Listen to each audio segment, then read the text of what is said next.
This year, my friend invited me to her cottage by the lake to relax with her family. I decided to spend the last 2 weeks of my vacation there and arrived in late July. Her little cousin also lived there. He was 6 years old. The boy was very unusual, often playing alone with his toys or just sleeping. Incidentally, he loved to sleep, even during the day. He could fall asleep at any time and sleep for a couple of hours. I noticed that he was very pale and thin for his age. When I asked my friend about it, she said he had always been such a sickly child. The neighbor boys didn't want to accept him into their group, but he didn't strive for that either. Soon my friend and I realized why. One hot summer day, he was drawing with markers. As my friend and I walked past him to get a towel and go swimming in the lake, he stared at me intently and silently. Then he came up and drew a red line on my knee with his marker and said, "There will be blood here." He laughed strangely and ran away. At first, I didn't think much of it and calmly waited for my friends so we could go swimming. The shores and bottom of that lake were completely covered with small stones. As I approached the water, I tripped and fell right on a sharp rock, cutting my knee. After swimming, I looked at the wound and I was shocked.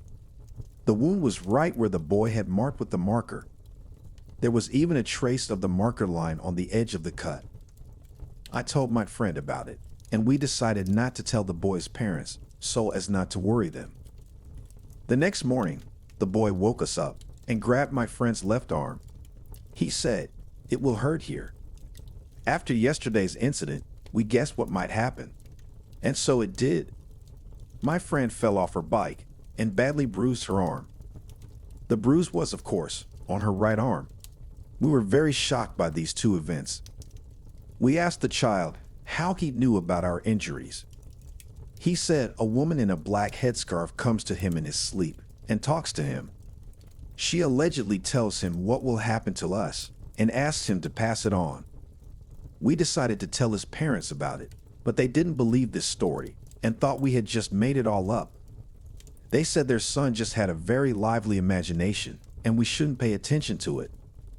A week later, when the boy's mysterious predictions were already starting to be forgotten, a guy who worked at the stables and offered us a horseback ride came to visit. Seeing him, the boy ran up and started pointing a finger at him.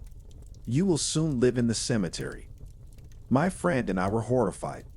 I apologized, and the three of us went to the stables. We rode horses for about an hour, admiring the picturesque views of the village and lake. It seemed like the boy's words were just child's play. But the next day, this guy, riding his motorcycle, lost control on a turn and crashed into a brick fence.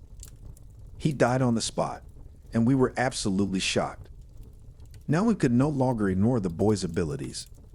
We truly began to fear this child, started avoiding him, and running away when he appeared. The parents noticed our strange behavior and asked what was going on.